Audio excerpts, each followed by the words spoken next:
Dicen que cuando te ahogas, no gritas. Simplemente desapareces en silencio bajo la superficie. Así es como me sentí la mañana en que me encontré de pie en la acera, mirando la puerta de mi propia casa.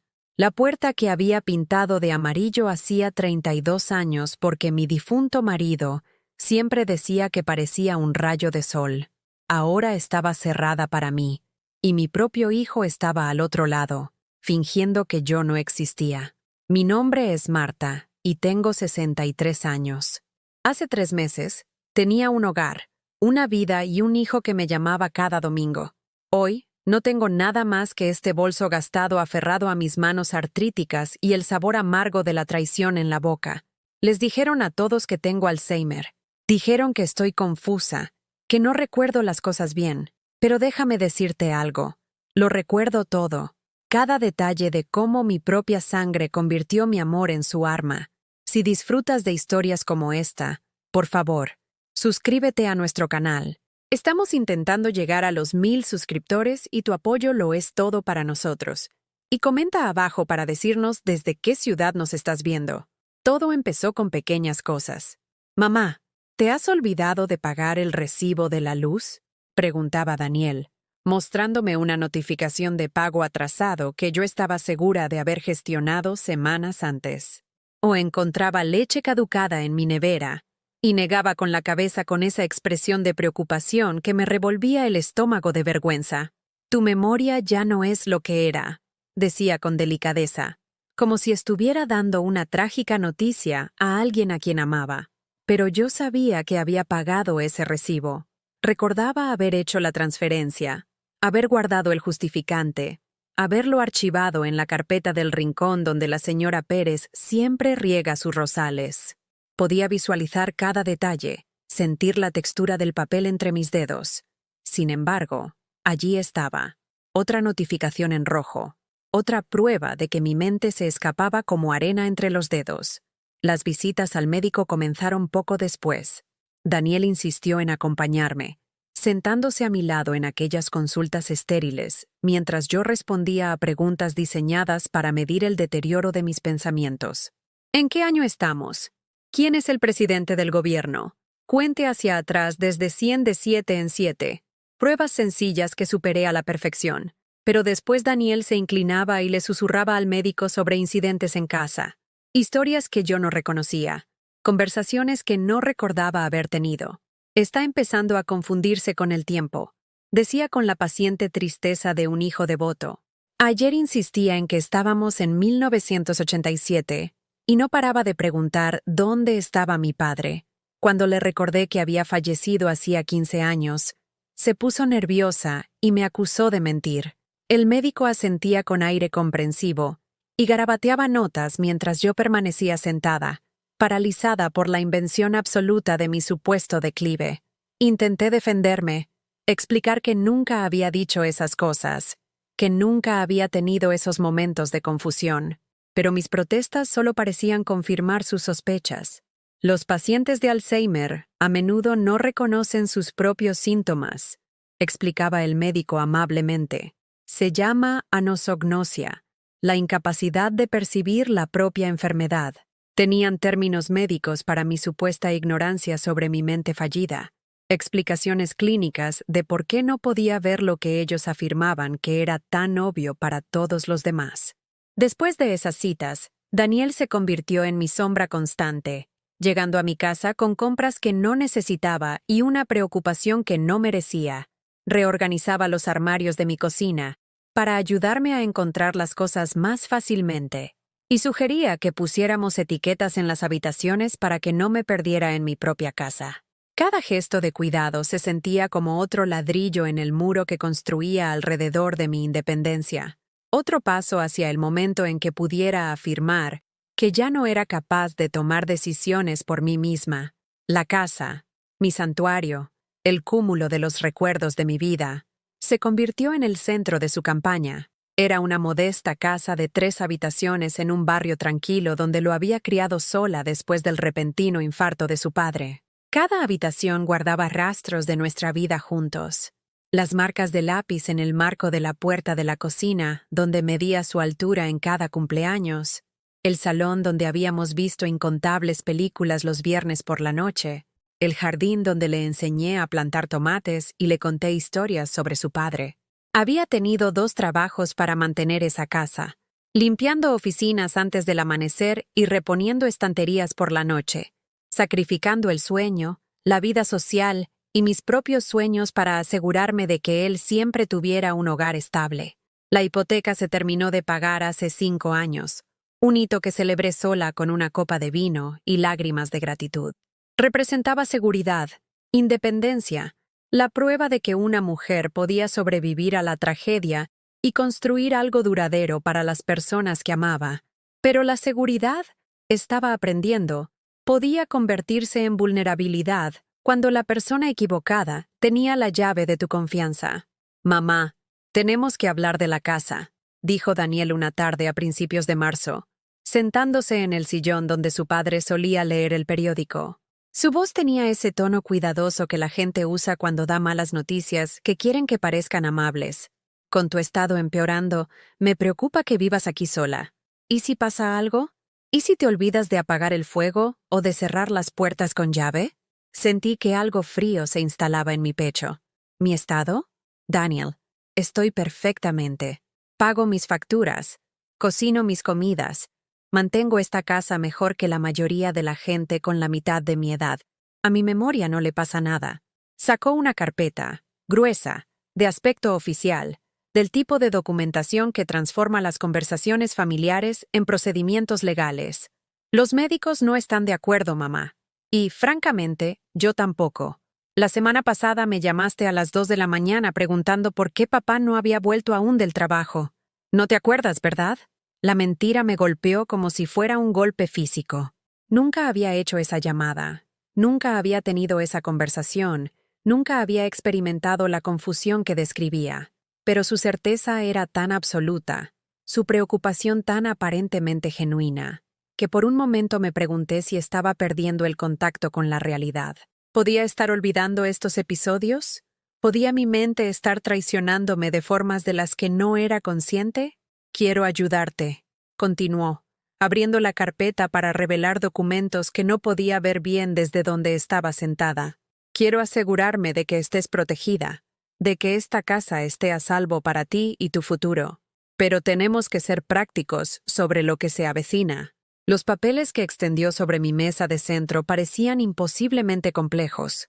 Párrafos densos de lenguaje legal que bien podrían haber estado escritos en arameo, formularios de poderes notariales, documentos de fideicomiso, algo llamado escritura de donación, que transferiría la propiedad de mi casa a nombre de Daniel para su custodia y gestión durante los períodos de deterioro cognitivo. «Es solo una precaución», explicó, su voz tranquilizadora y razonable. «Nada cambiará en el día a día. Seguirás viviendo aquí. Seguirás teniéndolo todo exactamente como está ahora. Pero si tu Alzheimer avanza, y los médicos dicen que lo hará, al menos sabremos que la casa está protegida. Al menos podré encargarme de todo sin tener que pasar por juzgados, abogados y toda esa pesadilla burocrática». Me quedé mirando esos documentos, sintiendo el peso de 32 años de recuerdos sobre mis hombros. Esta casa no era solo una propiedad, era la prueba de mi supervivencia, la evidencia de mi fuerza, los cimientos sobre los que había reconstruido nuestras vidas después de perder al hombre con el que esperaba envejecer. «No tengo Alzheimer», dije en voz baja, pero mi voz sonó débil e insegura incluso para mis propios oídos. Daniel se inclinó y tomó mi mano. Su tacto era cálido, familiar y completamente aterrador. «Mamá, te quiero más que a nada en este mundo. Nunca haría nada para hacerte daño o aprovecharme de ti. Se trata de protegerte, de proteger lo que papá nos dejó. Confía en mí». Confianza. Una palabra tan simple, pero que llevaba el peso de toda nuestra relación. Este era mi hijo, el bebé al que había cuidado durante cólicos y noches en vela, el niño pequeño cuyos raspones en las rodillas había curado con besos, el adolescente cuyo corazón roto había remendado con helado y paciencia. Era la única familia que me quedaba. La persona que se suponía que debía interponerse entre mí y un mundo que con demasiada frecuencia descartaba a las mujeres de mi edad como irrelevantes y prescindibles. Así que firmé, no porque creyera que estaba enferma, sino porque la alternativa, sospechar que mi propio hijo me engañaba, parecía imposible de aceptar. Firmé porque el amor me había hecho vulnerable, y la vulnerabilidad me había convertido en una tonta. La transformación comenzó a los pocos días de que mi firma se secara en aquellos papeles. Fue sutil al principio, una frialdad en la voz de Daniel cuando llamaba, una cierta distancia en sus ojos cuando me visitaba. El hijo cariñoso que me había tomado la mano mientras yo firmaba la renuncia a mi seguridad estaba siendo reemplazado lentamente por alguien a quien apenas reconocía. He estado pensando en la casa, dijo durante la que sería nuestra última conversación normal. Estábamos sentados en mi cocina, la misma cocina donde le había preparado sus tostadas con tomate favoritas cada sábado por la mañana, durante 18 años. Es demasiado grande para ti ahora, mamá. Tantas escaleras, tantas habitaciones que ni siquiera usas. Quizás es hora de pensar en simplificar.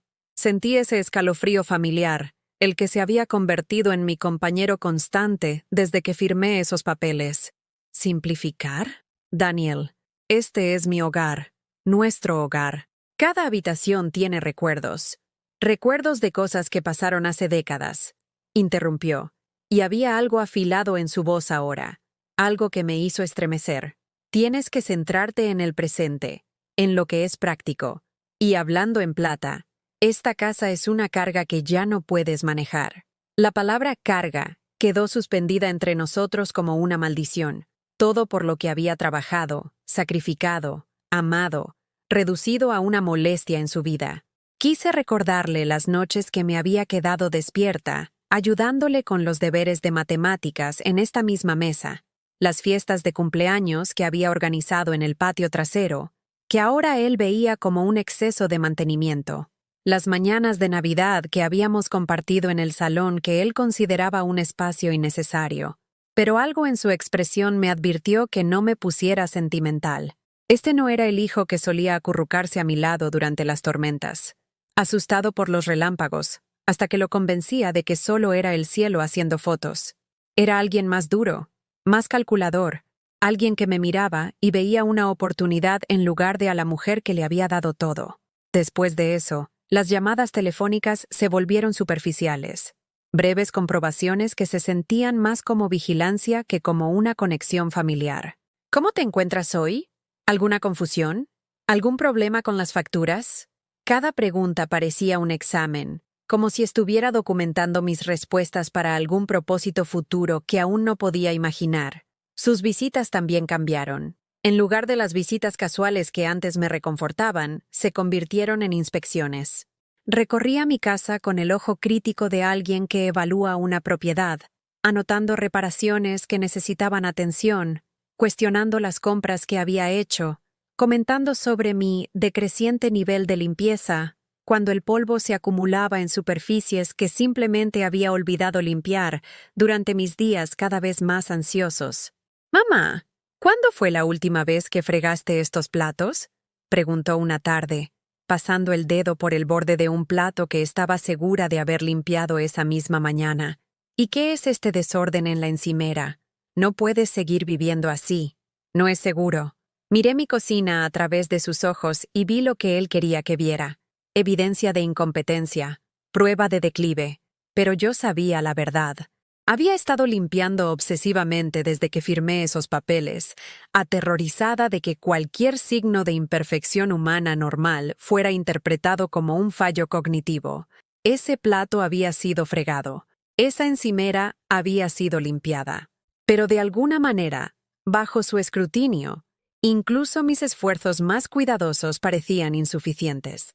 La peor parte era cómo hablaba de mí a los demás, siempre a una distancia a la que yo pudiera oírle, siempre con ese tono de sufrimiento paciente que le hacía parecer un santo soportando una carga imposible.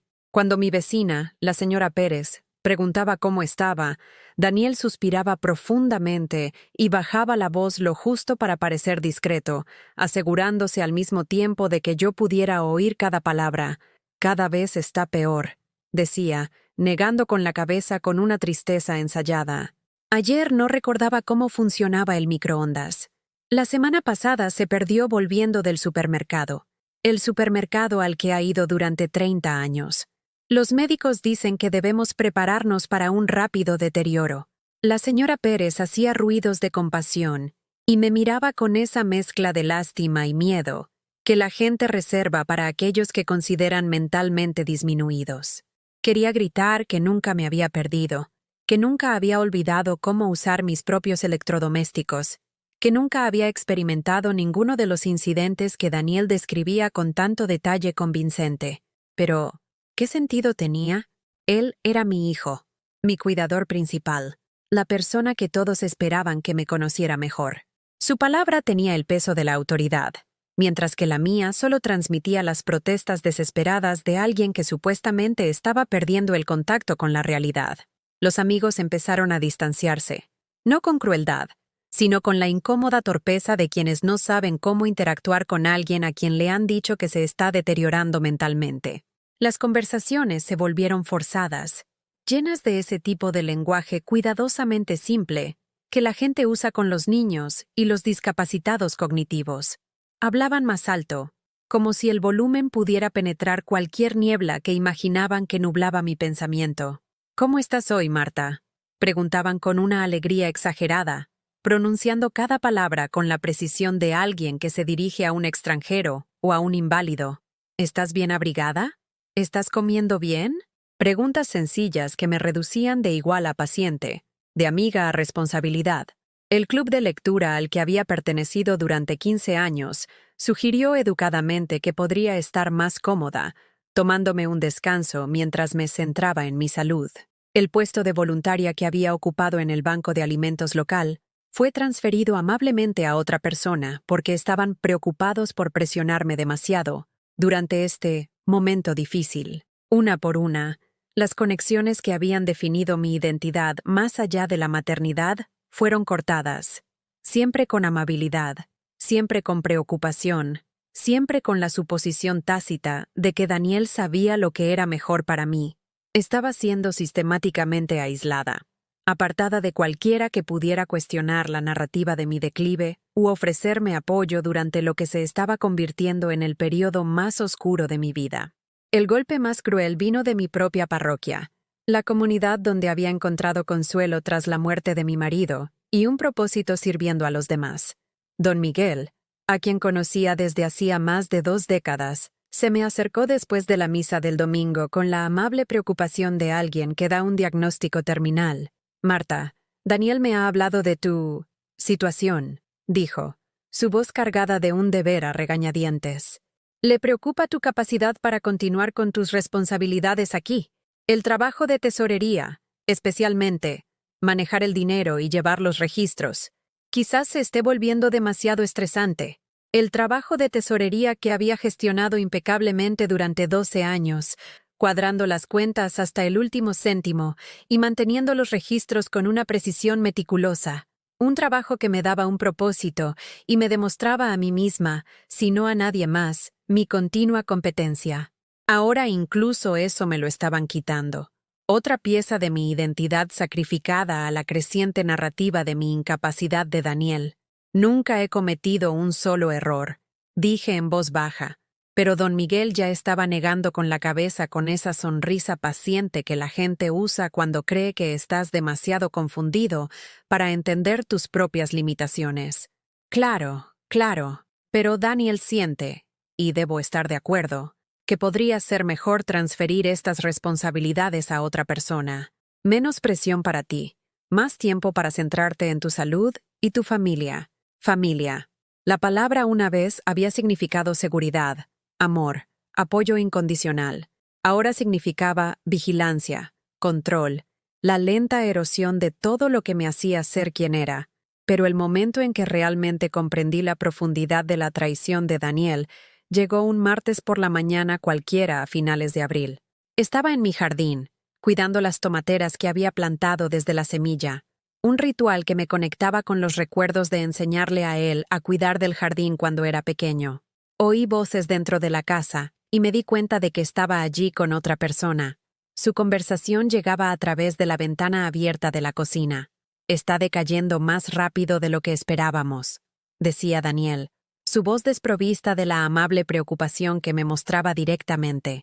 «Los médicos confirman que es definitivamente Alzheimer, probablemente en una fase intermedia ya. No se le pueden confiar decisiones importantes, no puede gestionar sus finanzas, realmente ya no puede vivir de forma independiente». ¿Y firmó todo voluntariamente? La otra voz era desconocida, profesional, probablemente un abogado o un agente inmobiliario. Completamente voluntariamente. Tengo testigos, documentación, informes médicos que respaldan el diagnóstico. Entendió que estaba protegiendo su patrimonio de su propio deterioro. Muy previsora por su parte, la verdad, cuando todavía tenía momentos de lucidez. Se me cayó el rastrillo de jardín. Mis manos temblaban mientras el alcance total de su engaño se derrumbaba sobre mí como un tsunami. Esto no se trataba de protegerme a mí o a la casa. Se trataba de transferir la propiedad haciendo que pareciera mi propia decisión informada, creando una base legal que sería imposible de desafiar más tarde, cuando dependiera completamente de su versión de los hechos. «¿Cuándo estará listo para proceder con la venta?», preguntó el desconocido. «Pronto, muy pronto. Solo necesito organizar una alternativa de vivienda para ella, un lugar más apropiado para alguien en su estado. Una vez que eso esté resuelto, la casa puede salir al mercado. Ubicación privilegiada, excelente estado a pesar de su reciente abandono. Debería generar un rendimiento sustancial». Me quedé helada entre mis tomateras, con tierra bajo las uñas y la traición ardiendo en mi garganta como ácido. Mi hijo, mi único hijo, mi única familia, la persona a la que había dedicado mi vida a proteger y criar, estaba planeando vender mi casa y almacenarme en algún lugar más apropiado, mientras se lucraba con toda una vida de mi sacrificio. Pero lo peor estaba aún por llegar. Mientras estaba allí, en estado de shock, la voz de Daniel volvió a llegar, casual y segura y absolutamente sin remordimientos. «Lo bueno del Alzheimer», dijo, y pude oír la sonrisa en su voz. «Es que incluso si se opone a algo de esto más tarde, ¿quién la va a creer? Todo el mundo ya sabe que ha perdido la memoria. Ni siquiera recordará haber tenido esta conversación». Esa noche, sola en la casa que legalmente ya no era mía, me senté a la mesa de la cocina y tomé una decisión. Daniel se equivocaba en una cosa. Yo lo recordaría todo. Cada mentira, cada manipulación, cada momento de esta calculada destrucción de mi vida.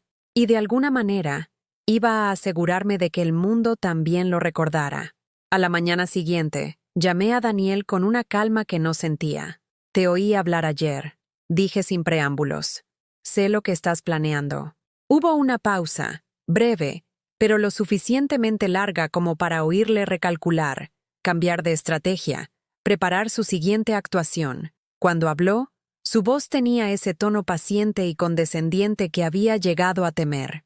«Mamá, estás confundida otra vez. Yo no estuve aquí ayer. Debiste oír la televisión, o quizás a los vecinos. Esto es exactamente de lo que nos advirtieron los médicos, los delirios paranoicos, los falsos recuerdos. Está empeorando, ¿verdad?» Sentí que la realidad se tambaleaba bajo mis pies, pero yo sabía lo que había oído. Sabía que había estado en mi propio jardín, cuidando las plantas, con la tierra todavía bajo las uñas para demostrarlo. Sin embargo, su certeza era tan completa, su preocupación tan aparentemente genuina, que por un momento aterrador me pregunté si mi mente realmente me estaba traicionando. «Quiero volver a ver los papeles», dije con firmeza. «Los que firmé. Quiero que mi propio abogado los revise». «Por supuesto, mamá. Lo que sea que te haga sentir más segura». Su acuerdo llegó demasiado fácil, demasiado suave. «Pero recuerda, ya te has olvidado de tener esta conversación 2 veces antes. Cada vez, el abogado te lo explicó todo y pareciste satisfecha. Quizás deberíamos centrarnos en encontrarte ayuda, alguien que te asista con las tareas diarias, la gestión de la medicación, ese tipo de cosas. Ayuda». La palabra se había convertido en el arma favorita de Daniel, implicando que cualquier resistencia a sus planes era una prueba de mi juicio deteriorado. Cada intento de recuperar el control de mi vida era reinterpretado como una confusión que requería su intervención. Intenté llamar a mi vieja amiga Elena, a quien conocía desde que Daniel estaba en primaria. Seguramente ella escucharía, recordaría a la mujer aguda y capaz que siempre había sido. Pero cuando le expliqué lo que estaba sucediendo, su respuesta me heló la sangre. «Ay, cariño», dijo con esa cuidadosa delicadeza reservada para los mentalmente frágiles. «Daniel me dijo que podrías empezar a tener este tipo de pensamientos. Ha estado tan preocupado por ti, dedicando todo su tiempo libre a intentar organizar tus cuidados. Tienes mucha suerte de tener un hijo que te quiere tanto. Elena, por favor, me conoces desde hace 30 años. ¿Te parezco confusa? ¿Te parezco alguien con Alzheimer? Cariño, eso es exactamente lo que hace que esta enfermedad sea tan cruel. Las personas en las primeras etapas a menudo no se dan cuenta de que están enfermas. Pero Daniel me enseñó los informes médicos. Lamentablemente, todo está muy claro. Tienes que confiar en él. Solo quiere lo mejor para ti. Informes médicos». Daniel estaba presentando documentación a mis amigos, construyendo una base inquebrantable para su narrativa, mientras yo permanecía completamente ajena a las pruebas que estaba fabricando. ¿Cuántas personas habían visto esos supuestos informes? ¿A cuántas habían convencido de mi incompetencia antes de que yo siquiera supiera que se me acusaba de ella?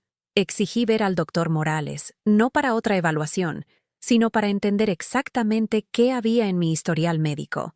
La recepcionista se disculpó, pero fue firme. Los historiales de los pacientes no podían entregarse sin la autorización por escrito de mi representante legal para la salud. Cuando pregunté quién era, consultó su ordenador con eficiencia profesional. Según nuestros registros, sería su hijo, Daniel Morales. Él tiene plena autoridad para tomar decisiones médicas en su nombre y acceder a su información de salud. ¿Quiere que lo llame? No, dije rápidamente, comprendiendo con un horror creciente lo completamente que me había superado. Daniel había utilizado mi confianza para despojarme de mis derechos legales, creando un sistema en el que ni siquiera podía acceder a la información sobre mi supuesta enfermedad sin su permiso. Intenté ir al banco donde había mantenido cuentas durante más de 20 años, con la esperanza de entender mi situación financiera y recuperar algo de control. El director, el señor Gutiérrez, siempre me había tratado con cortesía profesional, ayudándome a navegar el proceso de la hipoteca tras la muerte de mi marido y celebrando conmigo cuando la casa finalmente estuvo pagada. Pero ahora me miraba con la cuidadosa preocupación de alguien que gestiona una situación delicada. «Señora Morales, no se me permite discutir los detalles de la cuenta sin la presencia de su hijo. Dada su condición, nos ha dado instrucciones de gestionar todos los asuntos financieros a través de él para evitar cualquier confusión o decisión desafortunada. ¿Mi condición? Señor Gutiérrez, he sido cliente de este banco durante 2 décadas sin un solo problema. Mis cuentas siempre han estado en perfecto orden. ¿Qué condición requiere la supervisión de mi hijo sobre mi propio dinero?» Se movió incómodo, deseando claramente que aceptara sus limitaciones, sin obligarlo a deletrear los humillantes detalles. La documentación que recibimos de su médico indica un deterioro cognitivo significativo que afecta a su capacidad para gestionar responsabilidades financieras. Su hijo está actuando como su tutor financiero para proteger sus activos y garantizar que las facturas se paguen adecuadamente. Tutor financiero. Otra designación legal que nunca había aceptado, nunca había firmado, de la que ni siquiera me habían informado. Daniel estaba reclamando sistemáticamente la autoridad sobre cada aspecto de mi vida, mientras yo ignoraba la red que estaba tejiendo a mi alrededor. Salí del banco sintiéndome invisible, borrada de mi propia existencia por papeleo que nunca había visto y decisiones que nunca había tomado. En la acera, me encontré con la señora Jiménez, que vivía 3 casas más abajo y me había pedido tazas de azúcar durante 15 años. Su reacción al verme fue dolorosa en su torpe amabilidad. «Marta, ¿cómo te encuentras, querida?» Hablaba alto y despacio, como si yo fuera dura de oído o tuviera pocas luces. «Daniel nos contó tu diagnóstico. Es algo tan difícil para las familias. pero eres muy afortunada de tener un hijo tan devoto cuidando de ti. Señora Jiménez, no tengo Alzheimer.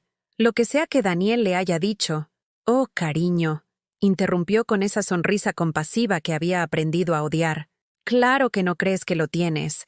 Eso es lo cruel de esta enfermedad, pero todos podemos ver los cambios. Ayer mismo sacaste la basura el miércoles en lugar del jueves. Y la semana pasada estabas paseando por tu jardín a medianoche en camisón. La miré en estado de shock. Nunca había sacado la basura el día equivocado. Nunca había paseado por ningún sitio en camisón. Eran invenciones completas, pero ella hablaba de ellas como hechos presenciados. ¿Con cuántos otros vecinos había hablado Daniel? ¿Cuántas historias falsas estaba difundiendo para crear un consenso comunitario inquebrantable sobre mi estado mental? La humillación final llegó cuando intenté contactar a un abogado por mi cuenta.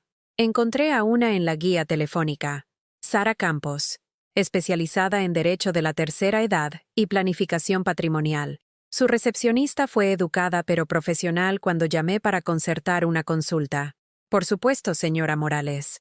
Sin embargo, dada la naturaleza de su consulta sobre cuestiones de capacidad y tutela, necesitaremos el consentimiento por escrito de su tutor legal actual o representante sanitario antes de poder reunirnos con usted. No tengo un tutor legal, protesté. Soy una adulta competente que busca representación legal. Entiendo su frustración, dijo la recepcionista con simpatía ensayada. Pero nuestros registros muestran que su hijo ha sido designado como su responsable para la toma de decisiones debido a un deterioro cognitivo. En realidad, esto es bastante común y ayuda a proteger a las personas en su situación de que se aprovechen de ellas. Si lo desea, puedo llamar al señor Morales para discutir la programación de una reunión que lo incluya a él. Incluso mi derecho a la representación legal me había sido robado. Estaba atrapada en un sistema diseñado para proteger a los adultos vulnerables, pero manejado por la misma persona que me estaba victimizando. Cada salvaguarda se había convertido en otra cadena, cada protección en otro barrote de prisión. Esa tarde, mientras estaba sentada en mi cocina tratando de procesar la magnitud de mi impotencia legal, Daniel llegó para lo que él llamaba una visita de control. Se movía por mi casa con la confianza de quien la posee, lo cual, me di cuenta con una claridad nauseabunda, ahora era el caso. Mamá, he estado pensando en lo que hablamos, dijo, sentándose en el sillón donde su padre solía leer el periódico de la tarde. Esta casa es realmente demasiado para ti. He encontrado una residencia de mayores encantadora a 1 hora de aquí, muy limpia, muy segura, con personal cualificado especializado en cuidados de la memoria. Cuidados de la memoria. El eufemismo para almacenar a personas que la sociedad había decidido que ya no eran completamente humanas. Me imaginé en alguna instalación estéril, rodeada de gente que me hablaría en los mismos tonos condescendientes que había estado oyendo toda la semana. Cada uno de mis movimientos monitorizado y controlado por extraños que me veían como un problema a gestionar en lugar de una persona que merecía dignidad. No voy a ir a ninguna parte, dije en voz baja. Este es mi hogar. Daniel suspiró con la paciencia teatral de alguien que trata con un niño irracional. Mamá, ya no tienes elección. La casa me pertenece a mí ahora, para tu propia protección, ¿recuerdas? Y, francamente, no eres capaz de vivir de forma independiente. Los médicos lo han dejado muy claro. ¿Qué médicos? Quiero ver esos informes que todo el mundo sigue mencionando. Quiero saber exactamente qué mentiras estás contando sobre mí. Su expresión se endureció, mostrándome un atisbo del frío cálculo detrás de su fachada de preocupación. Mamá, este es exactamente el tipo de pensamiento paranoico que demuestra que necesitas atención profesional. No estás pensando con claridad. No estás recordando las cosas correctamente. Y te estás volviendo agresiva cuando la gente intenta ayudarte. Agresiva. Otro término clínico para patologizar mi resistencia a su control, para hacer que mi lucha por la autonomía pareciera una prueba de enfermedad mental, en lugar de la respuesta razonable de alguien que está siendo sistemáticamente destruido. Lo recuerdo todo, dije, mirándole directamente a los ojos. Cada conversación, cada mentira, cada momento de esta traición, y de alguna manera, Daniel, voy a demostrarlo.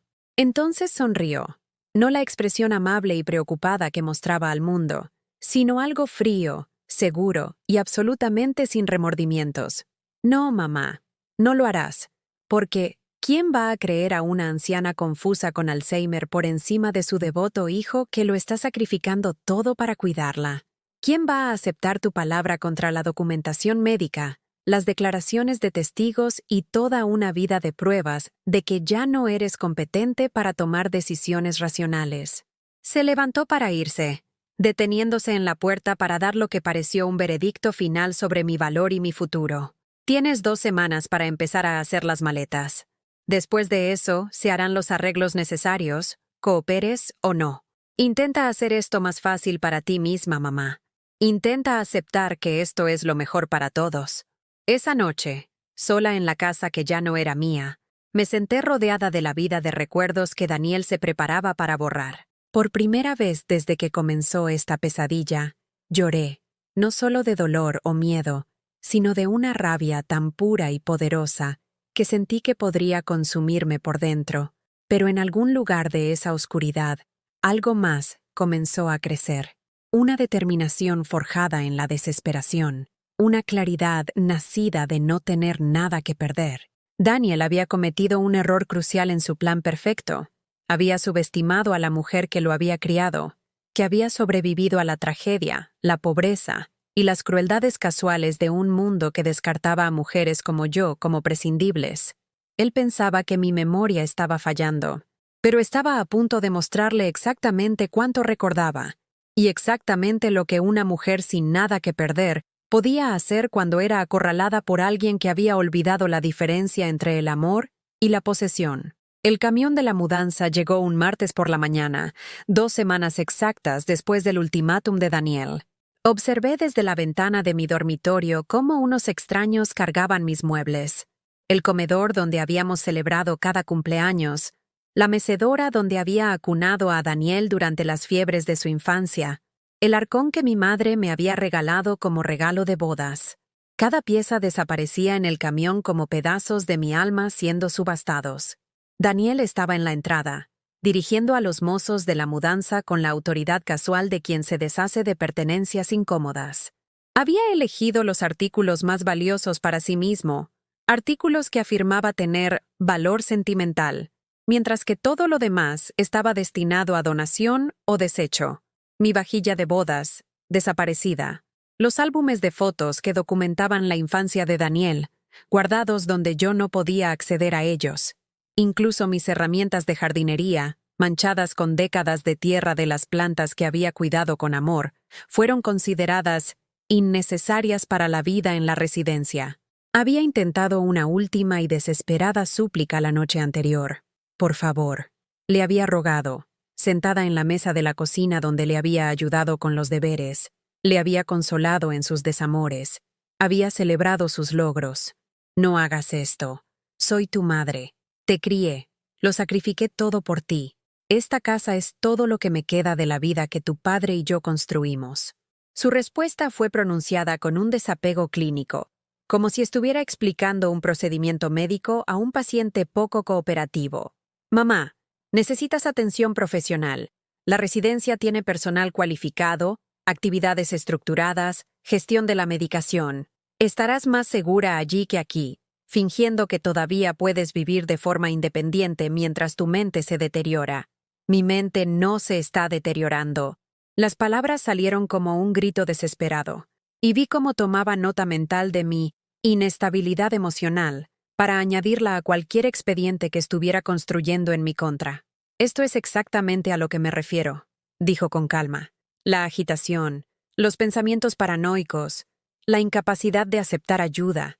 Los médicos me advirtieron que esta etapa sería difícil. Esa noche, recorrí cada habitación de mi casa, tocando paredes que guardaban recuerdos, deteniéndome en umbrales donde los fantasmas de tiempos más felices parecían perdurar.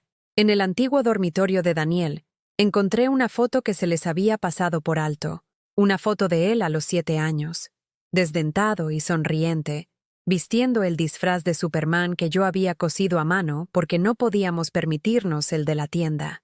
Les había dicho a todos que su mamá le había hecho el mejor disfraz del mundo, Y lo usó hasta que se deshizo por el uso.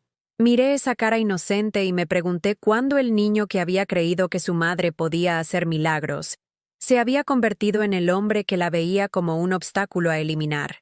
Cuándo el amor se había transformado en cálculo, la gratitud en explotación. La mañana de mi partida forzada, la señora Pérez vino a despedirse.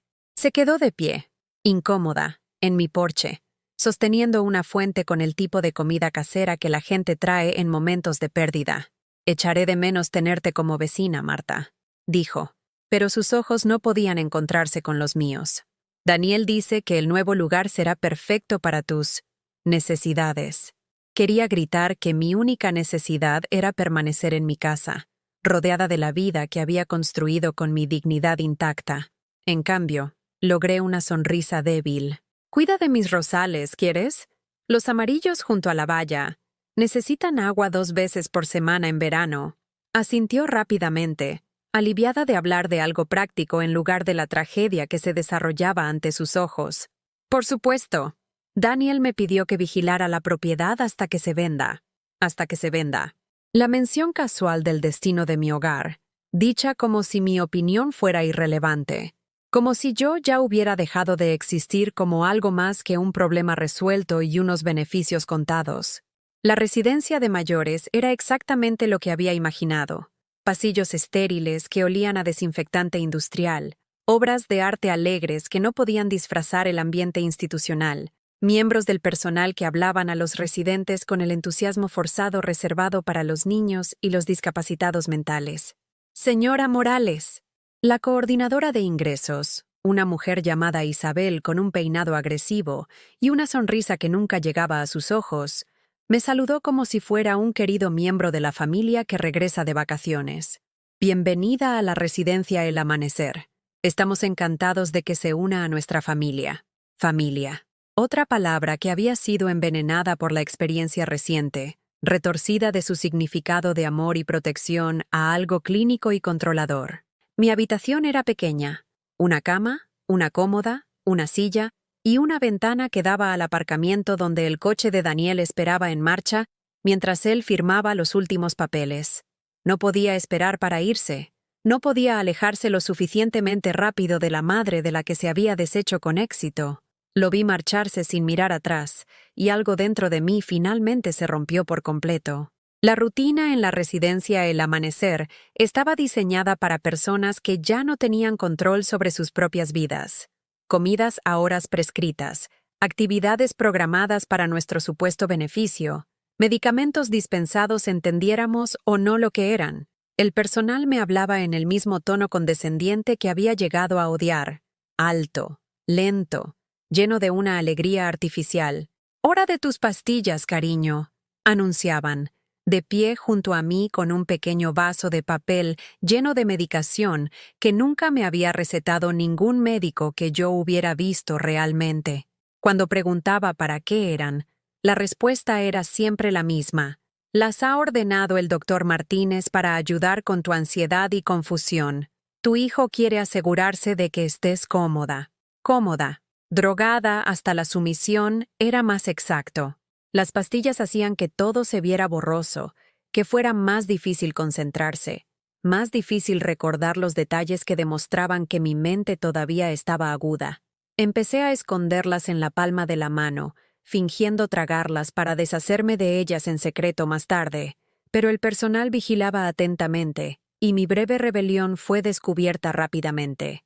«A ver, señora Morales», dijo Isabel durante una de nuestras obligatorias revisiones semanales.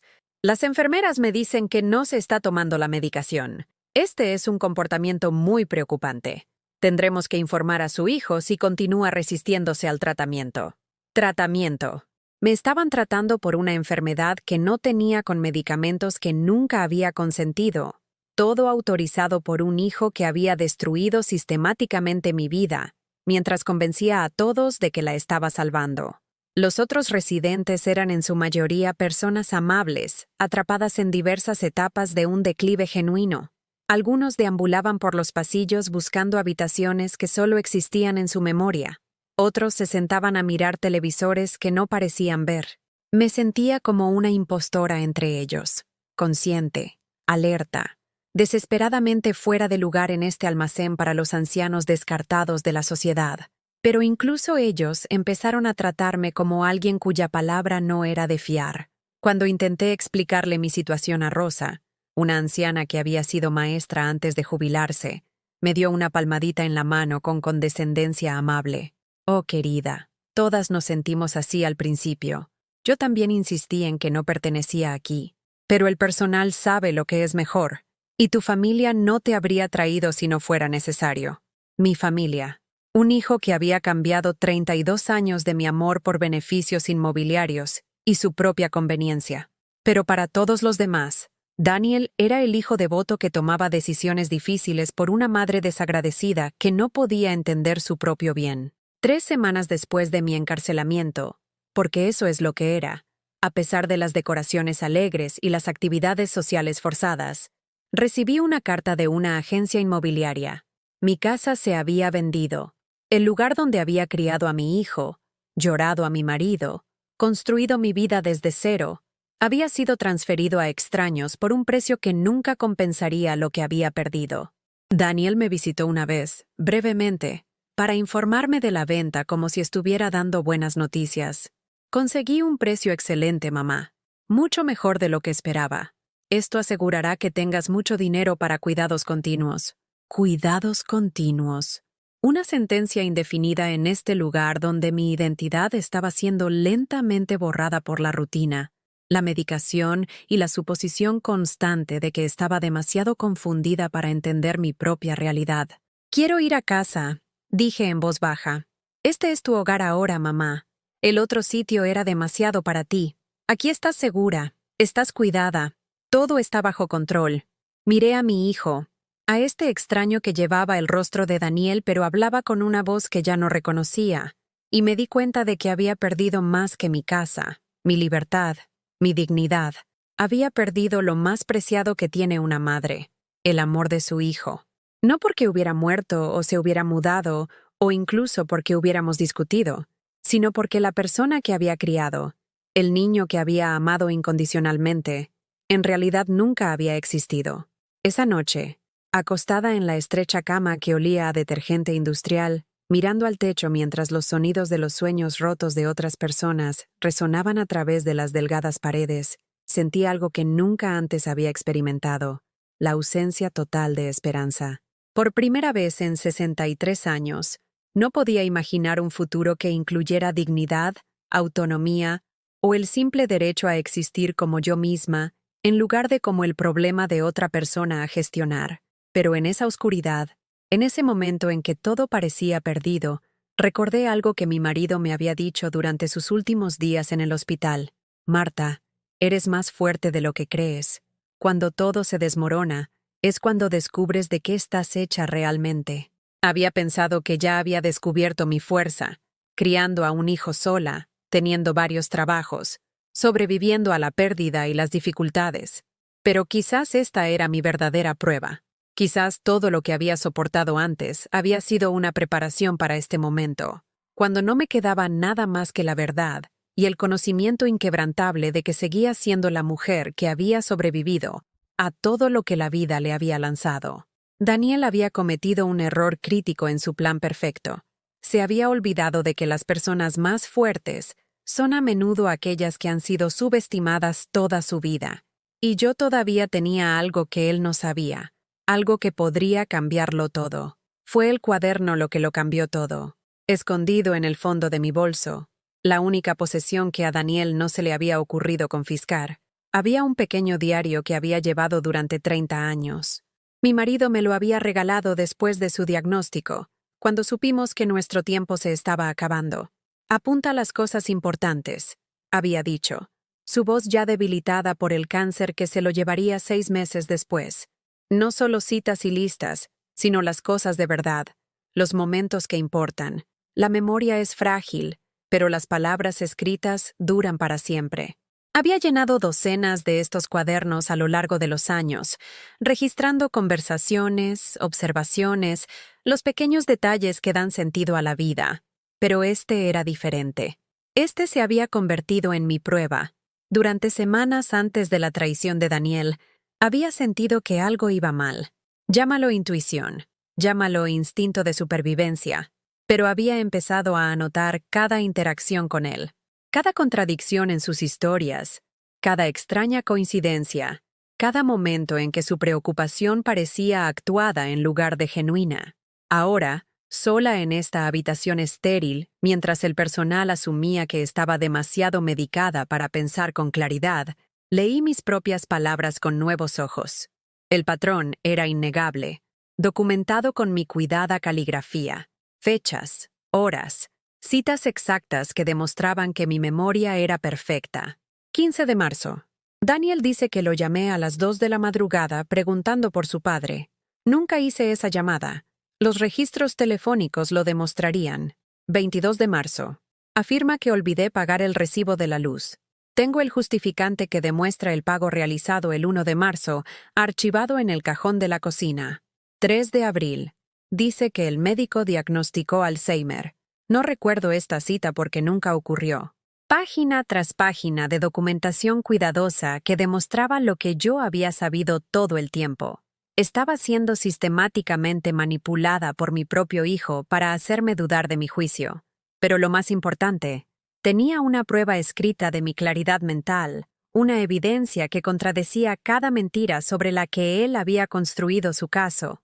El cuaderno se convirtió en mi ancla a la realidad, en un lugar diseñado para hacerme dudar de mi propia mente. Cuando el personal me hablaba como a una niña confusa, yo recitaba en silencio los hechos que había registrado. Cuando otros residentes me trataban como a una discapacitada mental, recordaba los detalles precisos de las conversaciones, las fechas exactas de los eventos, la clara progresión del engaño de Daniel. Pero anotar la verdad no era suficiente. Necesitaba a alguien que escuchara, alguien que pudiera actuar sobre lo que yo sabía. En este lugar donde mi palabra no tenía peso, donde la autoridad de mi hijo prevalecía sobre mi propia voz, necesitaba una aliada. La encontré en el lugar más insospechado, entre el personal que inicialmente había descartado como parte del sistema que me mantenía atrapada. Su nombre era Ángela, una enfermera de noche que había trabajado en la residencia El Amanecer durante 15 años. A diferencia de las demás, no me hablaba con ese tono condescendiente. Escuchaba cuando yo hablaba, hacía preguntas de seguimiento, me trataba como a una persona en lugar de como a un diagnóstico. Señora Morales, dijo una tarde durante sus rondas, usted parece diferente a nuestros residentes habituales. Su habla es clara, su memoria parece intacta, no muestra signos de confusión. ¿Está segura de que pertenece aquí? Fue la primera vez en meses que alguien cuestionaba mi internamiento en lugar de aceptarlo como un hecho. Sentí que las lágrimas asomaban a mis ojos, no de tristeza, sino del profundo alivio de ser vista como humana de nuevo. No, susurré, con miedo de hablar demasiado alto por si alguien nos oía. No pertenezco aquí. Mi hijo me hizo algo. Hizo que todos creyeran que estoy enferma cuando no lo estoy. La expresión de Ángela se volvió seria. ¿Qué quiere decir? Así que se lo conté todo. No las quejas inconexas de una anciana confusa, sino un relato preciso y detallado respaldado por documentación escrita. Le mostré mi cuaderno, señalé las inconsistencias en mi supuesto historial médico, le expliqué cómo Daniel me había aislado de cualquiera que pudiera cuestionar su narrativa. Escuchó sin interrumpir, y cuando terminé, se quedó en silencio por un largo momento. Luego hizo la pregunta que me dio la primera esperanza real que había sentido en meses. ¿Tiene alguna prueba de estas afirmaciones? Sí, dije, agarrando mi cuaderno como un salvavidas. Tengo pruebas de todo. Esa noche, Ángela se quedó después de su turno para ayudarme a organizar mis pruebas. Fotocopiamos páginas de mi diario, tomamos notas sobre las discrepancias en mi expediente médico, documentamos los medicamentos que me habían dado sin una prescripción adecuada. Me enseñó algo crucial sobre cómo contraatacar. No bastaba con saber la verdad. Tenías que presentarla de una manera que no pudiera ser descartada o justificada. Su hijo ha construido un caso legal en su contra, explicó mientras trabajábamos a la luz de una lámpara en la sala común vacía. Para contraatacar, necesita construir un caso mejor para usted misma. Documente todo a partir de ahora. Cada conversación, cada medicamento, cada interacción, haga que ellos tengan que probar sus afirmaciones en lugar de obligarla a usted a refutarlas. Ángela también me dio algo que no esperaba: información sobre recursos que no sabía que existían. Los servicios de protección de adultos tenían investigadores entrenados para detectar el abuso de personas mayores, incluida la explotación financiera por parte de familiares. Había abogados especializados en casos exactamente como el mío, defensores que entendían cómo el sistema podía ser manipulado para dañar a las mismas personas que se suponía que debía proteger. Pero lo más importante es que me creyó.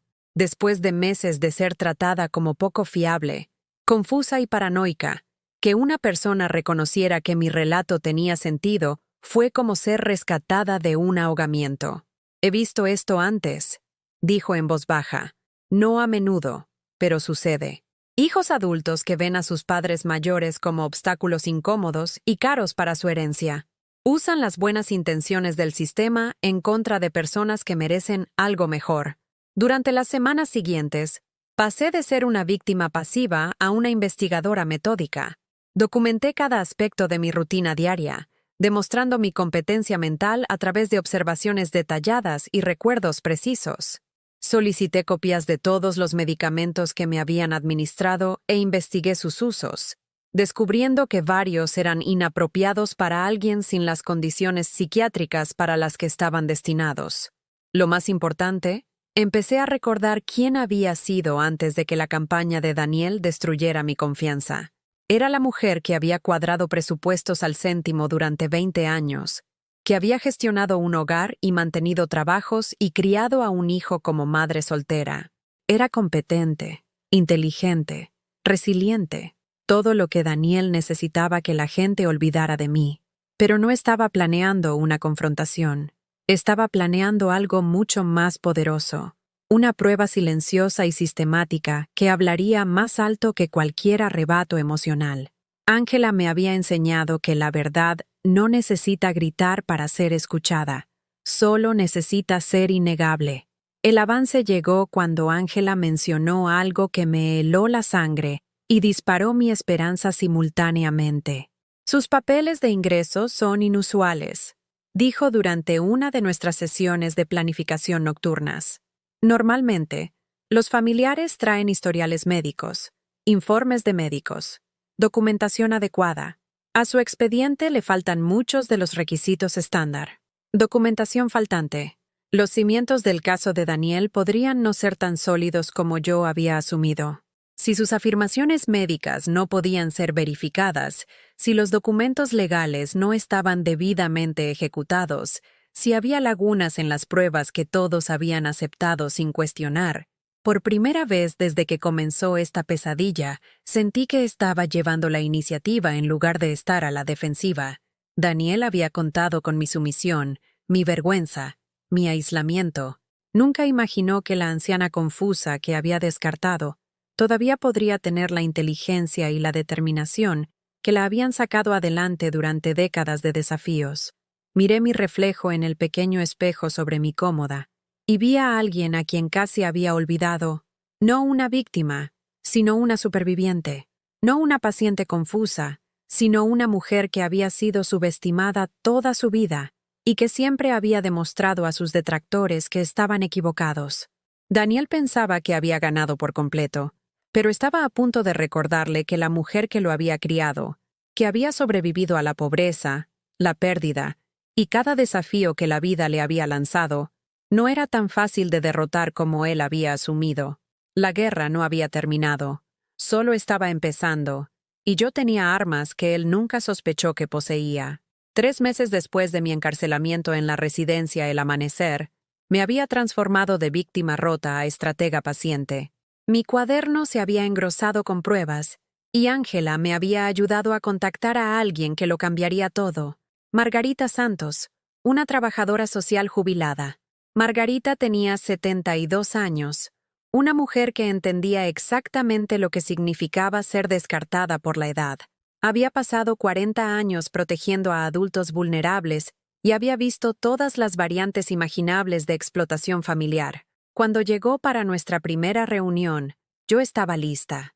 «Señora Morales», dijo, acomodándose en la incómoda silla de visitas con la soltura de alguien acostumbrado a los entornos institucionales. Ángela me dice que tiene una historia bastante increíble. No perdí el tiempo con apelaciones emocionales o súplicas desesperadas.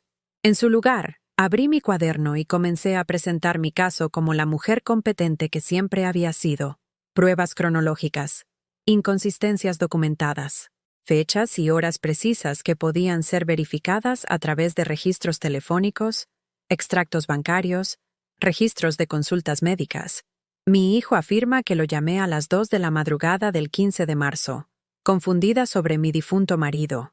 Dije, mostrándole mi anotación manuscrita. Mis registros telefónicos demostrarán que no hay llamadas salientes esa noche. Dice que me olvidé de pagar el recibo de la luz varias veces. Mis extractos bancarios muestran pagos domiciliados que nunca fallaron. Margarita escuchaba con la atención aguda de alguien entrenado para detectar el engaño. Cuando terminé, hizo la pregunta que me había atormentado durante meses. ¿Por qué le haría a su propio hijo algo así? Dinero, dije sin más. Mi casa valía 300.000 euros. Tenía ahorros, inversiones, seguros de vida. Mientras yo fuera competente, yo controlaba esos activos. Pero si me declaraban incapacitada legalmente, él obtiene el control, terminó Margarita. Y finalmente la propiedad. He visto este patrón antes, señora Morales. No a menudo, pero cuando ocurre, es devastador. Me explicó algo crucial que yo no había entendido. El abuso patrimonial de personas mayores era un delito, no solo una disputa familiar. Si podíamos demostrar que Daniel me había incapacitado deliberadamente para robar mis bienes, podría enfrentarse a graves consecuencias legales. Pero necesitamos más que su testimonio, advirtió. Necesitamos documentación que contradiga sus afirmaciones médicas, testigos que puedan dar fe de su competencia mental, pruebas de sus motivaciones económicas. Durante las semanas siguientes, Margarita trabajó con una eficiencia silenciosa para reunir pruebas. Entrevistó a la señora Pérez, quien admitió a regañadientes que nunca había presenciado personalmente ninguno de los comportamientos confusos que Daniel había descrito. Habló con don Miguel, quien reconoció que mi trabajo de tesorería siempre había sido impecable y que mi cese se había basado únicamente en las preocupaciones de Daniel.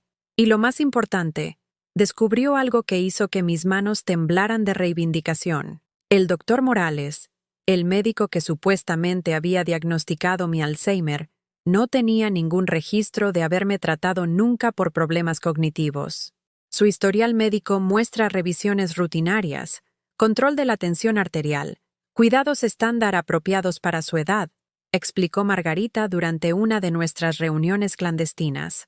Pero no hay evaluaciones neurológicas, ni tests cognitivos, ni recetas de medicamentos para la demencia.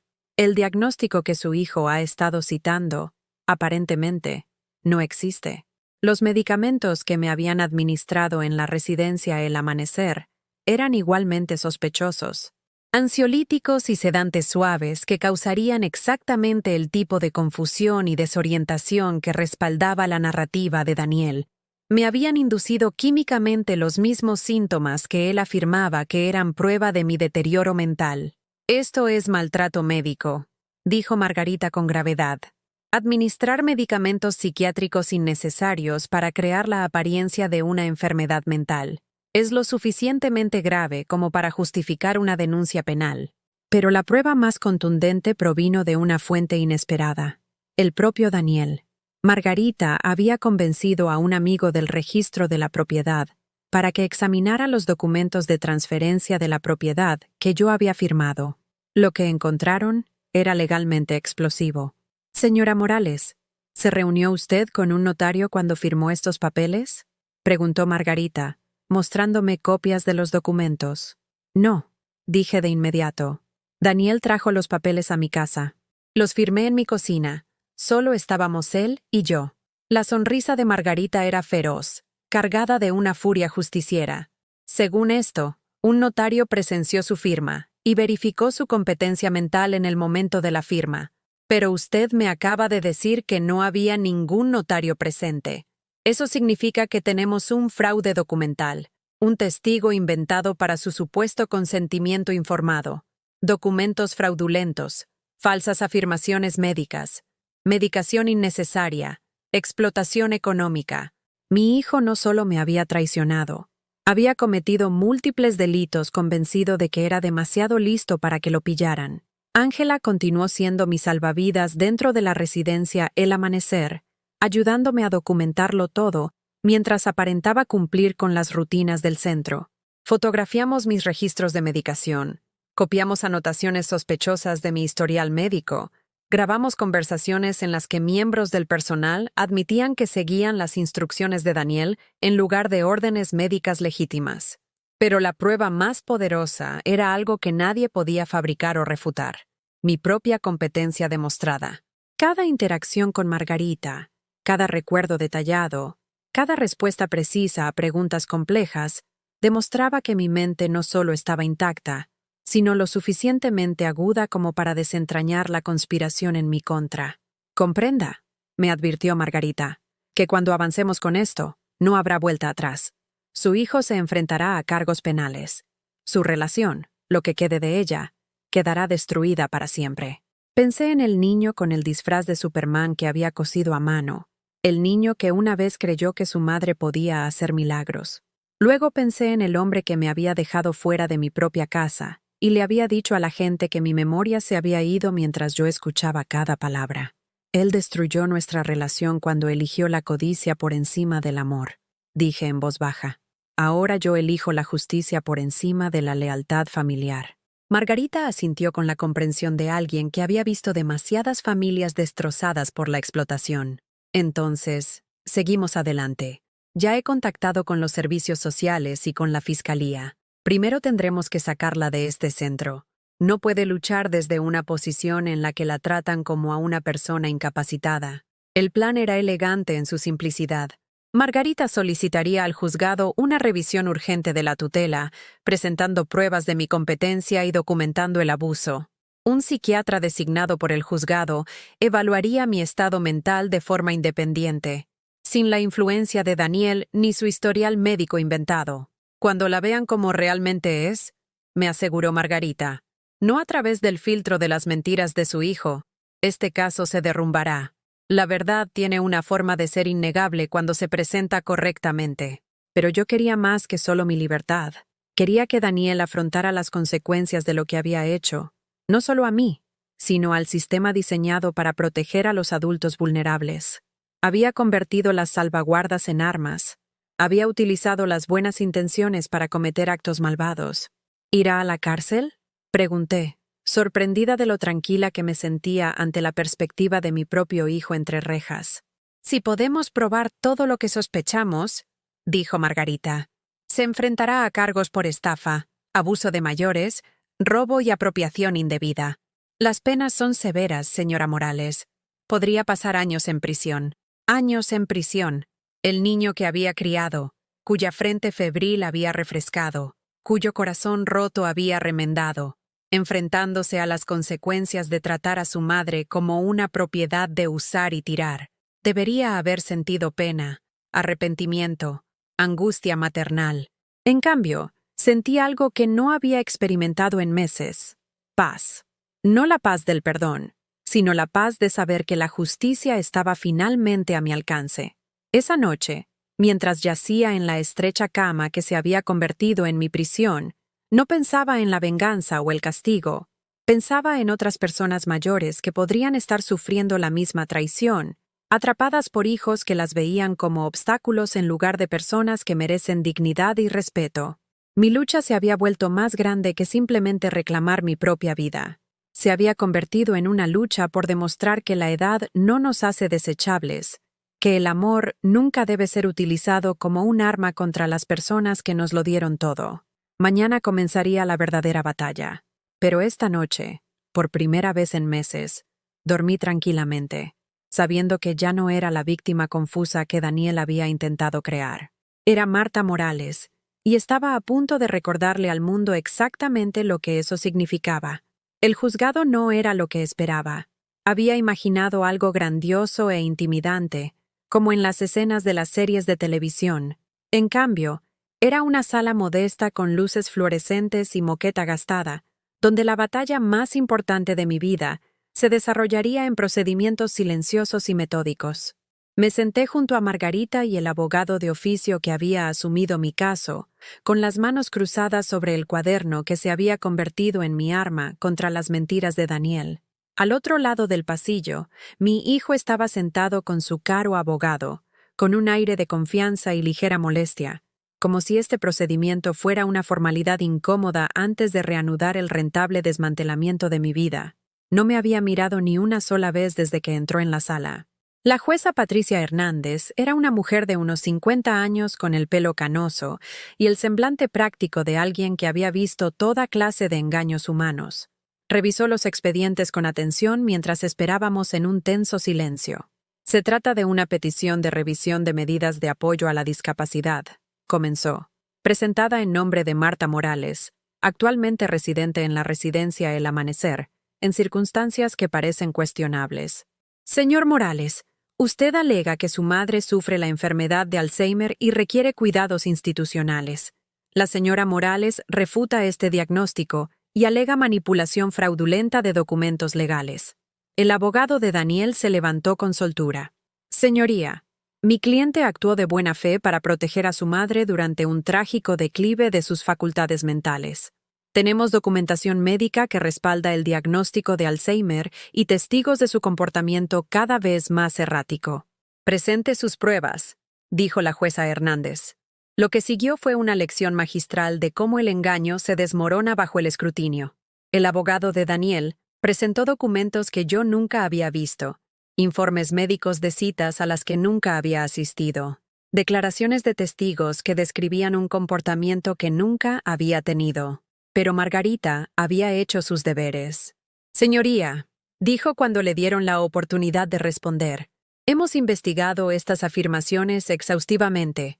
El historial médico muestra que el doctor Morales trató a la señora Morales por problemas rutinarios relacionados con la edad, tensión arterial, control del colesterol, pero no contiene evaluaciones neurológicas ni tests cognitivos.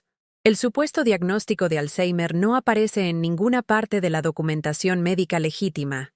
Presentó copias de mis verdaderos historiales médicos, destacando la ausencia total de cualquier tratamiento o prescripción relacionada con la demencia. La expresión de confianza de Daniel comenzó a flaquear a medida que su castillo de naipes se derrumbaba, pieza a pieza documentada. Además, continuó Margarita, los documentos de transferencia de la propiedad intervenidos por notario afirman que un testigo verificó la competencia mental de la señora Morales durante la firma. Sin embargo, la señora Morales declara que no hubo ningún notario presente, y el notario que figura en la lista no tiene constancia de haber presenciado su firma. La sala se quedó en absoluto silencio. La falsedad documental era un delito grave, y todos los presentes entendieron las implicaciones.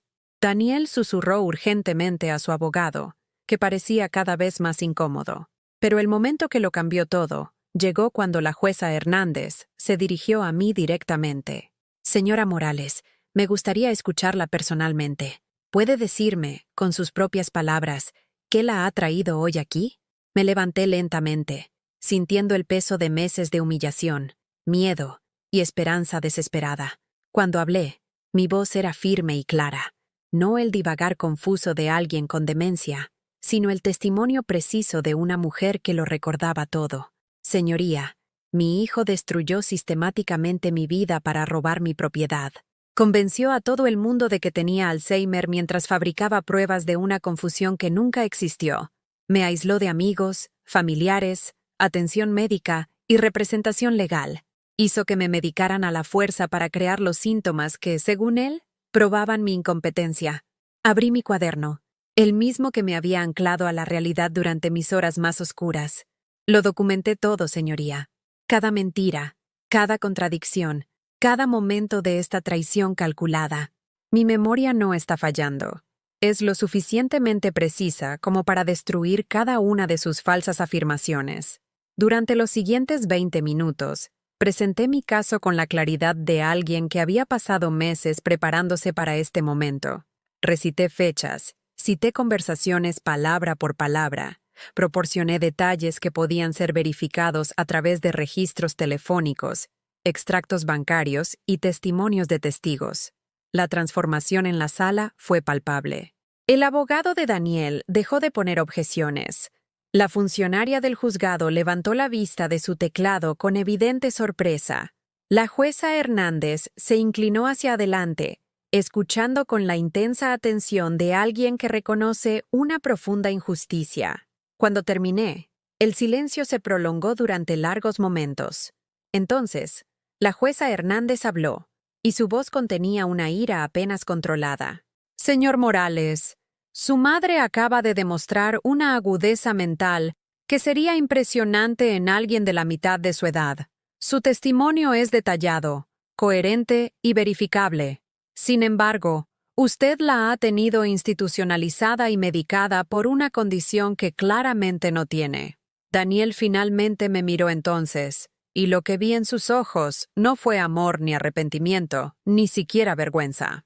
Fue un cálculo frío, la mirada de alguien cuya única preocupación era evitar las consecuencias de ser descubierto. «Señoría», dijo su abogado desesperadamente, «mi cliente actuó siguiendo el consejo médico de doctores que aparentemente nunca diagnosticaron la condición que él afirma que trataron», interrumpió la jueza Hernández. «Ordeno una evaluación psiquiátrica independiente e inmediata de la señora Morales por un especialista designado por este juzgado. También ordeno una investigación completa de las transferencias de propiedad, las transacciones financieras y las afirmaciones médicas en este caso». Se volvió hacia Daniel con el tipo de autoridad judicial que puede cambiar vidas con unas pocas palabras. «Señor Morales, por la presente se le prohíbe tomar cualquier decisión médica, financiera o legal en nombre de su madre hasta que concluyan estas investigaciones. La señora Morales debe ser liberada inmediatamente del centro y se le proporcionará una vivienda independiente temporal». El golpe del mazo sonó como un trueno, y así, sin más, mi condena en prisión había terminado, pero la jueza Hernández no había acabado. «Además, remito este caso a la Fiscalía para que investigue posibles cargos penales, incluyendo abuso de mayores, estafa y apropiación indebida. Señor Morales, le sugiero que contrate a un abogado penalista, porque este juzgado tiene serias preocupaciones sobre su conducta». El rostro de Daniel se quedó blanco. Durante meses, había sido el hijo preocupado que tomaba decisiones difíciles por una madre incompetente. Ahora era un posible delincuente que se enfrentaba a graves cargos, y la transformación ocurrió en el transcurso de una sola vista. Mientras los funcionarios del juzgado me escoltaban fuera, lo oí hablar urgentemente con su abogado, su voz ya no suave y controlada, sino desesperada y asustada. El hombre que había convencido a todos de que estaba perdiendo la memoria, estaba a punto de descubrir lo que se siente cuando tus mentiras cuidadosamente construidas son barridas por la verdad. Fuera del juzgado, Margarita me abrazó con un orgullo feroz. «Has estado magnífica ahí dentro, Marta. Absolutamente magnífica. Esa jueza vio exactamente quién eres en realidad, no la víctima confusa que Daniel intentó crear, sino la mujer inteligente y decidida que se negó a ser destruida». Respiré aire libre por primera vez en meses, de pie en las escaleras del juzgado bajo el sol mientras mi hijo permanecía dentro, probablemente enterándose de que la casa que me había robado quedaría en un limbo legal mientras los investigadores determinaban el alcance total de sus delitos. «¿Y ahora qué?», pregunté. «Ahora recuperas tu vida», dijo Margarita. «Y Daniel se enfrenta a las consecuencias de tratar a su madre como una propiedad de usar y tirar. Al Estado no le hace ninguna gracia la gente que abusa del sistema diseñado para proteger a los adultos vulnerables». Mientras nos alejábamos del juzgado, pensé en el cuaderno que guardaba en mi bolso, lleno de las pruebas que acababan de destruir el crimen perfecto de mi hijo. Él había contado con mi silencio, mi vergüenza, mi supuesta confusión. Se había olvidado de que la mujer que lo crió había sobrevivido a todo lo que la vida le pudo lanzar, y nunca imaginó que su mayor víctima se convertiría en su enemiga más peligrosa. La guerra aún no había terminado, pero hoy, la justicia por fin había encontrado su voz. 6 meses después, estaba en la cocina de mi casa, preparando café en la misma cafetera que había usado durante 30 años. La puerta de entrada amarilla relucía con pintura fresca, y mi jardín mostraba la atención cuidadosa de alguien que había recuperado no solo una propiedad, sino un propósito. La evaluación psiquiátrica ordenada por el juzgado había durado menos de 2 horas. La doctora Sara Vicente, una neuropsicóloga con 20 años de experiencia, concluyó que no mostraba ningún signo de deterioro cognitivo. Su informe, presentado ante el juzgado, me describía como mentalmente aguda, emocionalmente estable y plenamente capaz de vivir de forma independiente y gestionar sus finanzas. El castillo de naipes de Daniel se había derrumbado por completo. El juicio penal duró 3 semanas. Volví a testificar, esta vez como la víctima en un caso que ocupó los titulares. Hijo estafa 300.000 euros a su madre en un elaborado plan de abuso a mayores. La fiscal lo calificó como uno de los casos más calculados de explotación económica que había visto jamás. La defensa de Daniel se desmoronó bajo la meticulosa investigación de Margarita, los informes médicos fraudulentos, la intervención notarial falsa, los medicamentos innecesarios. Cada pieza de su engaño fue expuesta con detalle clínico. Sus antiguos amigos testificaron que él había hablado de su madre como una carga y de su casa como un capital desperdiciado, mucho antes de afirmar que estaba mentalmente enferma. El jurado deliberó durante menos de 4 horas. Daniel fue condenado a 5 años de prisión por abuso de mayores, estafa y apropiación indebida. Mientras el juez leía su sentencia, sentí algo que no esperaba. No satisfacción ni venganza, sino una profunda tristeza por el niño que había criado y que se había convertido en un hombre capaz de una crueldad tan calculada. Pero junto a esa tristeza había algo más fuerte: paz. La justicia no se había tratado de castigo, se había tratado de demostrar que mi vida, mi dignidad, mi valor como ser humano, no podían ser robados por alguien que me veía como un objeto desechable. La venta de la casa fue anulada, mis bienes restituidos, mi reputación limpiada. Pero lo que es más importante, mi caso había expuesto fallos en el sistema que protegía a otros adultos vulnerables.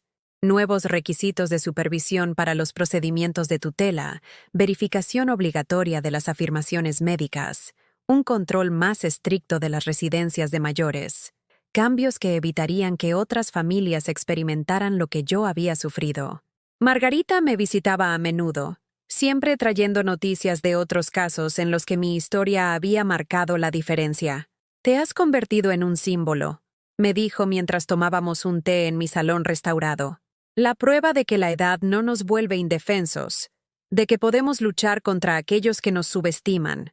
La señora Pérez llamó a mi puerta una tarde, con un bizcocho recién hecho y una disculpa que le había costado meses reunir el valor de expresar. «Lo siento mucho, Marta», dijo, con lágrimas en los ojos. «Debería haber cuestionado lo que Daniel nos dijo. Debería haber confiado en lo que sabía de ti, en lugar de aceptar la palabra de otro». «No podías saberlo», le aseguré, aunque una parte de mí todavía sentía dolor al recordar lo rápido que mis amigos habían aceptado mi supuesto declive. Daniel fue muy convincente. Esa era parte de su habilidad. Elena también vino, trayendo flores y una profunda vergüenza por cómo había desestimado mis súplicas de ayuda. «Te fallé como amiga», dijo simplemente. Elegí la explicación fácil en lugar de las preguntas difíciles que debería haber hecho. Las perdoné a ambas, porque aferrarme a la ira me habría vuelto tan amargada como la persona que me había traicionado. Pero también aprendí algo valioso sobre la fragilidad de las relaciones cuando se ponen a prueba en una crisis. El dinero que Daniel había robado fue devuelto con intereses, pero no lo necesitaba para mi propio confort. En su lugar, establecí una fundación para ayudar a otras víctimas de abuso económico familiar de edad avanzada, proporcionando asistencia legal, servicios de defensa y, lo más importante, alguien que escuchara y creyera cuando dijeran que algo iba mal. Ángela dejó la residencia El Amanecer para trabajar a tiempo completo en la fundación. «Me enseñaste que creer la historia de alguien puede, literalmente, salvarle la vida», dijo durante nuestra primera reunión de equipo. «Quiero asegurarme de que nadie más tenga que librar esta batalla en solitario». Mi cuaderno, el simple diario que se había convertido en el arma que destruyó el engaño de Daniel, se exhibió en la oficina de la fundación como un recordatorio de que la documentación, la verdad y la persistencia podían superar incluso las mentiras más sofisticadas. En las tardes tranquilas, me sentaba en mi jardín entre las tomateras que había replantado, pensando en el viaje de víctima a superviviente y a defensora. Daniel había intentado borrarme, reducirme a un problema resuelto y un activo liquidado. En cambio, había despertado algo que no sabía que aún poseía, la feroz determinación de luchar por lo que era justo, no solo por mí, sino por todos a los que la sociedad descarta con demasiada facilidad. Recibí una carta suya desde la cárcel, una sola página que intentaba explicar sus acciones como planificación financiera y protección del patrimonio familiar. Ninguna disculpa, ningún reconocimiento del dolor que había causado, ningún atisbo de que había tratado a su madre como una propiedad en lugar de una persona que merecía dignidad. Tiré la carta sin terminar de leerla. Hay heridas que no están destinadas a ser curadas por las personas que las infligieron. En su lugar, me centré en el futuro que había reclamado. A los 64 años, estaba más sana y con más propósito que en años. Tenía un trabajo que importaba, relaciones basadas en el respeto mutuo en lugar de la manipulación, y el conocimiento inquebrantable de que había enfrentado la peor traición imaginable y había salido fortalecida. La fundación creció, ayudando a docenas de víctimas a recuperarse del abuso económico familiar. Cada caso me recordaba que lo que yo había experimentado no era único, pero mi exitosa lucha sí lo era.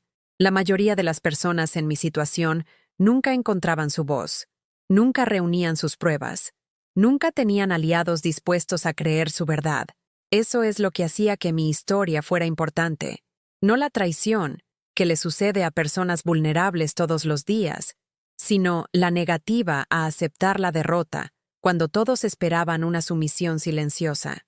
Aprendí algo profundo sobre el envejecimiento en una sociedad que a menudo trata a los adultos mayores como cargas en lugar de recursos.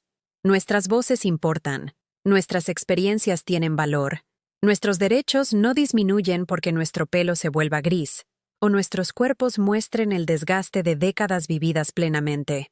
Daniel había contado con mi silencio, mi vergüenza, mi aceptación de la expectativa social de que debía desvanecerme con elegancia en una irrelevancia gestionada. Se había olvidado de que la mujer que lo crió se había pasado la vida negándose a aceptar las limitaciones que otros intentaban imponerle. De pie en mi cocina restaurada, rodeada de la vida por la que había luchado para reclamar, me di cuenta de que Daniel me había hecho un regalo inesperado. Al intentar destruirme, me había obligado a descubrir reservas de fuerza que nunca supe que poseía. Al intentar silenciarme, me había enseñado a usar mi voz con más poder que nunca. Soy Marta Morales. Soy una superviviente, una defensora y la prueba de que nunca es demasiado tarde para luchar por tu dignidad. Y lo recuerdo todo, no solo la traición, sino la victoria que siguió cuando una mujer se negó a desaparecer en silencio.